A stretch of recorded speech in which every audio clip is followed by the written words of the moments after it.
Ah, mais vous êtes là? Ça tombe bien. Dites, combien de satellites pouvez-vous me citer? Là, maintenant. 1, 2, peut-être 3 à la limite.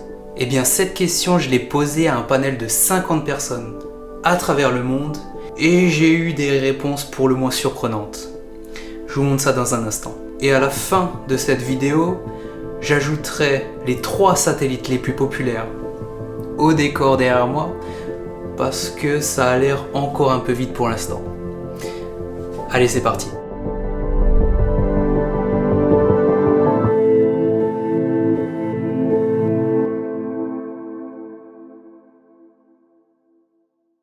Hello tout le monde, je m'appelle Tony, ingénieur dans le spatial et cette chaîne YouTube est entièrement dédiée aux satellites. Donc si vous êtes passionné d'espace ou simplement curieux d'en savoir plus sur ces objets qui volent au-dessus de notre tête, vous êtes à la bonne adresse.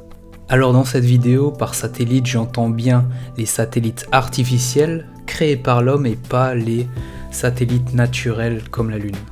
Pour essayer de comprendre ce que les gens savent sur les satellites, j'ai posé 3 questions fondamentales sur le site de sondage SurveySwap. Ça c'était il y a 2 semaines et je viens de voir qu'on a atteint les 50 réponses, donc on va décrypter ça ensemble. Alors quelques stats sur les personnes sondées, à peu près les 3/4 ont entre 20 et 40 ans et le reste soit moins de 20 ans, soit plus de 40 ans. Mais ce qui est plus intéressant, c'est les pays d'origine des répondants.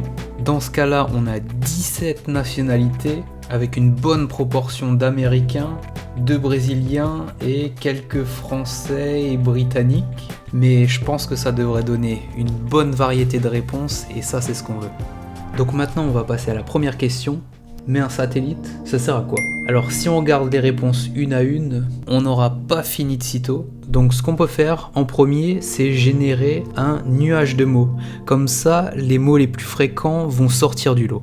Donc là, les mots qui ressortent le plus, c'est communication ou télécommunication et GPS. Donc ça, c'est plutôt intéressant. Et ensuite, on a d'autres concepts comme la météo ou prédire la météo. Et ensuite, Internet, recherche, surveillance, science, prendre des images de la Terre, prendre des photos. Quelque chose d'intéressant, c'est Google Maps.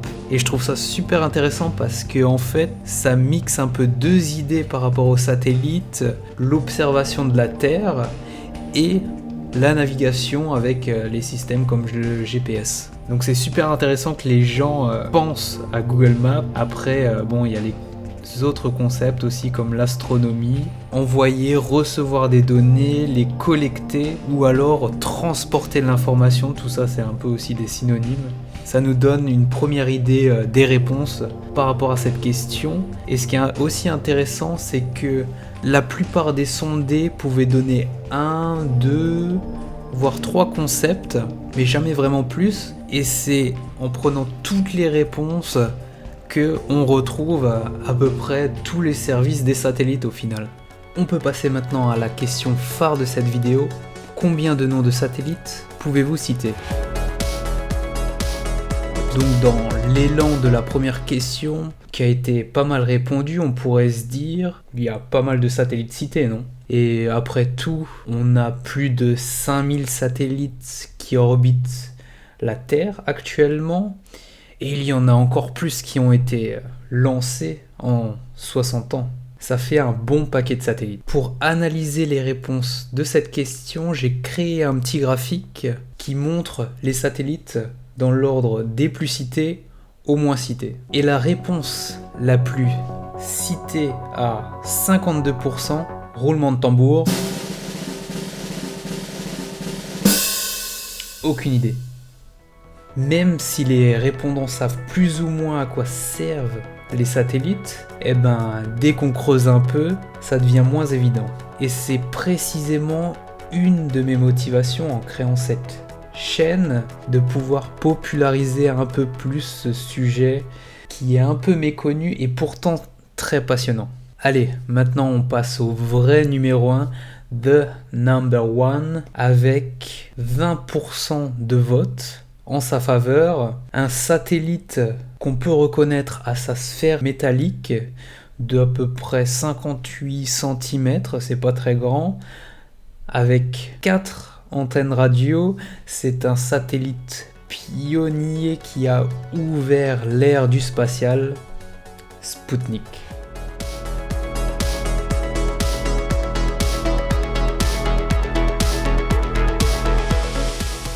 Ensuite, après Sputnik, le numéro 2, ou je devrais dire les numéros 2 ex aequo avec 16% des suffrages. Mon premier fait la taille d'un terrain de foot, c'est le plus grand satellite jamais conçu par l'homme. Et c'est pas qu'un satellite, c'est aussi un laboratoire en micro-pesanteur. Et ça fait plus de 20 ans qu'il accueille des astronautes à son bord. J'ai nommé la Station Spatiale Internationale.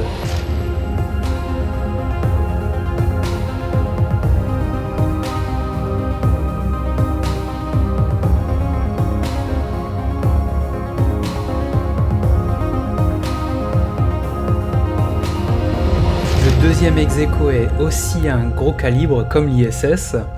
Ça fait 30 ans qu'il est en service. C'est un satellite qui abrite un miroir très sensible de plus de 2 mètres de diamètre. Ce miroir lui permet d'observer les galaxies les plus lointaines. Il a contribué à révolutionner notre compréhension de l'univers. Vous l'avez compris, le télescope spatial Hubble.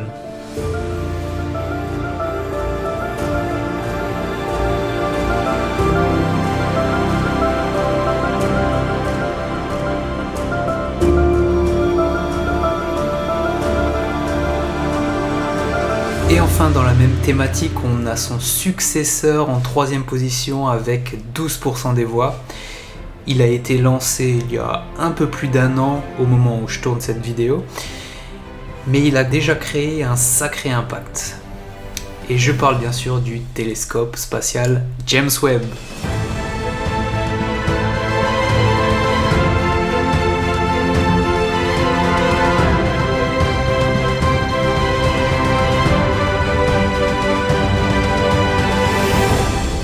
Passer brièvement sur les réponses restantes.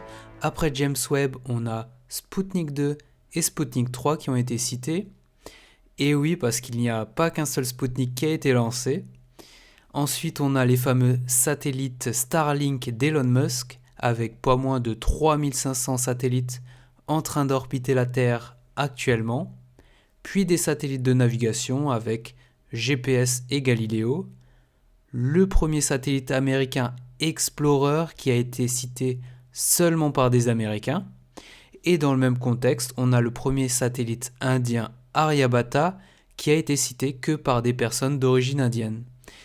Et finalement, on peut remarquer que quelques satellites d'astronomie ont été mentionnés comme IRAS, Kepler et Astrosat. Et au final, si on observe la statistique des réponses, on peut voir qu'il y a plus de la moitié qui ne peuvent pas citer de nom de satellite, mais quand les répondants peuvent citer des satellites, on a en moyenne 2 noms qui sont cités.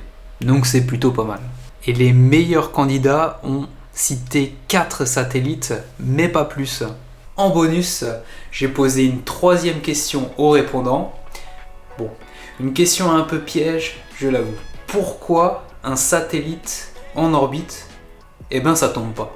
Et là, bon, j'ai eu un peu tout comme type de réponse, mais ce que les gens ont répondu était plutôt intéressant, parce que c'était vachement diversifié. Bon, si je regroupe leurs réponses en thématique, ça donne un camembert à peu près comme ça. Donc on a à peu près 40% des gens qui disent qu'un satellite ne tombe pas parce qu'il a une grande vitesse, une vitesse qui empêche la gravité d'agir ou la compense.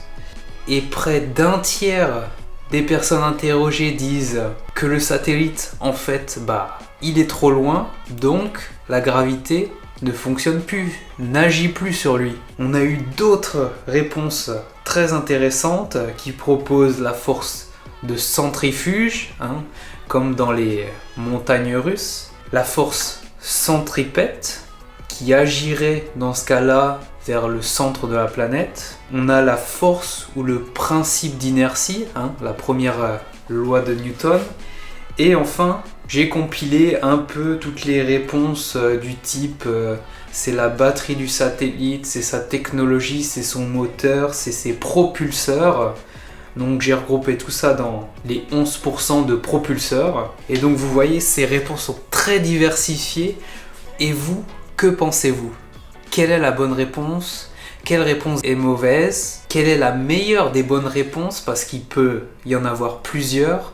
Mettez ça dans les commentaires et je répondrai à cette question dans une future vidéo. Et voilà, je reviens tout juste de l'imprimerie. Il est temps d'ajouter les 3, ou je dirais plutôt les 4 satellites les plus populaires qu'on a vu aujourd'hui au décor. Alors pour Sputnik, j'ai opté pour un poster vintage de propagande de l'URSS. On a la date du lancement de Sputnik dessus, 4 octobre 1957. Et ça fait toujours son effet. Alors, pour l'ISS, il y a pas mal de photos qui existent, donc c'est difficile de choisir, mais moi j'ai toujours une petite préférence pour celle-ci. Pour Hubble, une autre photo que j'aime tout particulièrement prise de la navette spatiale. Et pour James Webb, j'ai pris une modélisation 3D du télescope. Bah oui, on n'a pas encore de photos de lui dans l'espace. Et j'aime particulièrement le fait que ça ressemble un peu à un vaisseau de Star Wars. Merci beaucoup pour avoir regardé cette vidéo. C'était un peu une première pour moi, une vidéo sur YouTube, mais je vais essayer d'améliorer ça au fil du temps. Je suis ouvert aux suggestions de vidéos. Si vous avez une thématique sur les satellites dont vous aimeriez que je parle, mettez-la dans les commentaires. Et sinon, moi je vous dis à une prochaine vidéo. Ciao!